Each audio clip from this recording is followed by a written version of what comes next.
Well, hello sports fans. Welcome to RVing with Luck. I'm RALPHLUCK.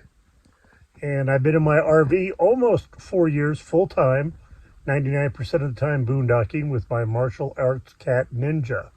And today is just going to go over a couple of basic stuff that I have to do. Add water to the RV from my water containers. Ninja just jumped on my legs in bed. And let's see, what else? Oh, add some gas to the RV because occasionally running the generator or the RV engine itself, which I'll tell you why I have to do that later. And also making my first campfire just to check it out. But there's some other fun stuff in there.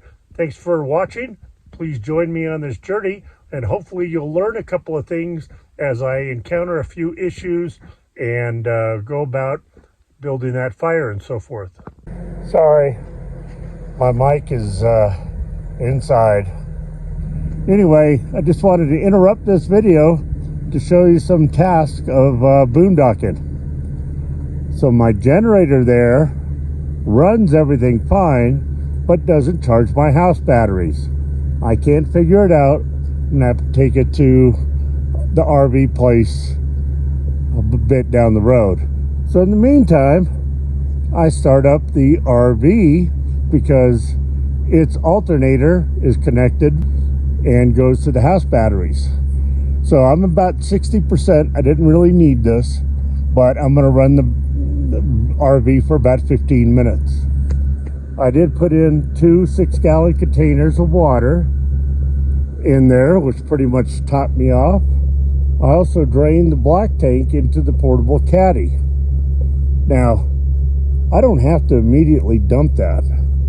I could wait another week or two and dump that and still know I'm not going to be full there. And I did add 5 gallons of gas into the RV just to top it off, since I have occasionally been running it. Darn, my Jeep looks good with those Nilight lights. We're going to go out once it gets dark and test it out again. And tomorrow we'll be going into town to get some water, get some gas, get some groceries. So, how are we going to start this awesome fire in September now that the fire ban has finally lifted? Yep. Number 1, get an evil cat. Number 2,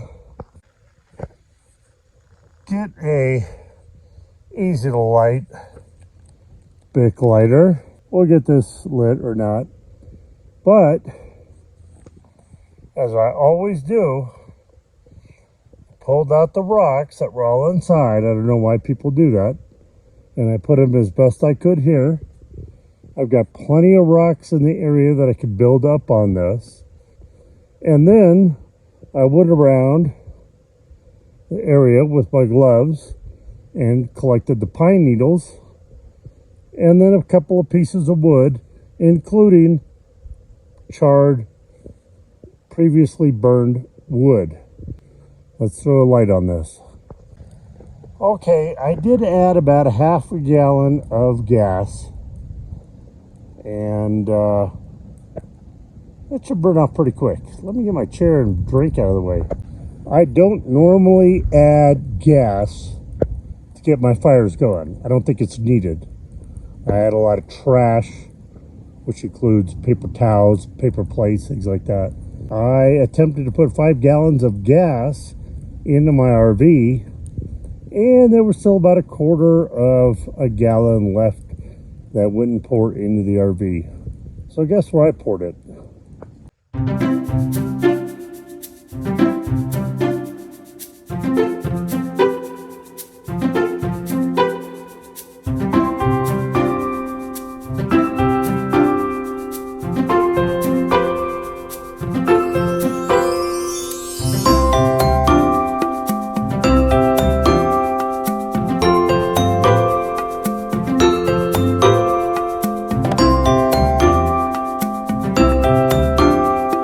Okay, and these all tires are a little low, And I'm going to use the brand new air pump that came in the Jeep. And I'll fast forward to let you know I've already put the two front at 75 psi like it recommends. And I did the other side outer at 80, but there was what looked like a valve stem sticking out, but it wasn't. So let's take a look at what we can get done on this side, and I'll show you the compressor and my tools. So I'll get a close-up of the compressor in a second. It's 12 volt, so of course it won't reach the back tire unless I brought out a portable battery, which I could. But I just use this extension cord that plugs into the cigarette lighter, comes out here and allows me to use that. There's the brand. And it worked, pretty good. Had to pump up each of these tires 10 psi, and it did 3 of them without overheating, and ready to do number 4 and 5. Now, in days past, I used a screwdriver to get out the hubcap, but I bought this tool a couple of years ago. It's great, especially getting the hubcap back on. See, this one's got the same thing. That looks like it's supposed to be a valve stem from the inside tire, but it's just a hollow tube. But let's do the outside one. I had to pretty much lay on my stomach to get these 2 outer tires hooked up.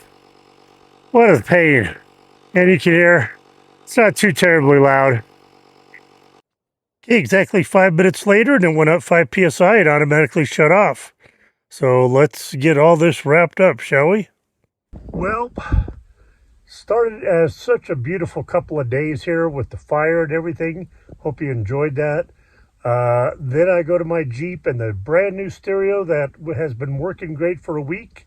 I put back the dash panel on it yesterday and started it up today. No stereo. Then I'm off to the stereo shop in the next day or two to see if they can help me figure out what's going on. And to make matters more fun for you that are considering RVing is, I keep my water pump on nonstop because I don't have any leaks or issues with it. And for 4 years, that's just how I've done it. When I go down the road or I leave the RV for a couple hours, I do shut it off. That way, if Ninja hits a faucet, like in the kitchen where she could, it doesn't pump and run water the whole time. When that water pump is off, the switch to it's off, then you can't get any water moving through any of your faucets. Well, I've always kept it on because I haven't had an issue or leaks or anything. And tonight I went to take a shower and turned on the gas hot water heater, and it sounded like it was really blowing out a lot of gas and really weird. And after like the typical 30 minutes, I didn't hear it shut off, and I went and looked, and it had a fault code. And it just says DSL fault code, which could be any number of like 6 or 7 things. So I'm like, great. Turn it off for 5 seconds, 10 seconds, turn it back on, fault code again. So I said, okay, I'm going to start the generator, even though the generator doesn't charge my batteries, as I said earlier, but it runs everything. So I said, let me turn that on with the electric water heater and turn off the gas. So now the generator is heating up the water and we should be good. Well, I hear my pump start making all kinds of noise, the water pump. It's going bump, bump, bump, bump, bump, bump, bump. And I'm like, oh, great. Well, I got to take a shower. The water's now hot. Let me jump in there. And to let you know how an RV water pump works, very basic, is that if you've got a high flow like in the shower, the water pump's going to probably run consistently to get you that high flow water coming out.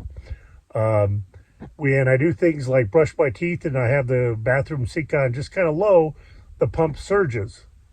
The water doesn't surge, but the pump does. It gets you a little water, then it goes, and it keeps a constant pressure, just what it's supposed to do.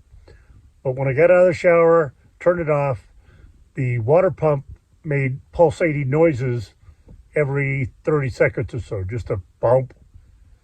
Now, that could be any number of things. issues with the water pump, a bad water pump, bad water pump regulator, I think. There's a couple of things that could go wrong with it. One of the most common, though, is a leak in the system, meaning it's getting air in the system because of the leak, and it's pulsating even when no faucet's open. So now I've got to turn off the water pump and pray that I don't have any kind of significant leak anywhere, because it's dark and I've got to go to bed. I've got early appointments in the morning, running all over town, and when I get back, I'll pull out the panel where the water pump is, and also check the hot water heater. So stay tuned. This should be a fun adventure. Thanks for watching. If you enjoyed this, smash that thumbs up button. And if you're not subscribed yet, please subscribe so you get alerts anytime I post a new video. And please comment and share. Sorry, it's bedtime. My voice is going out. But again, be positive, be nice, and be active.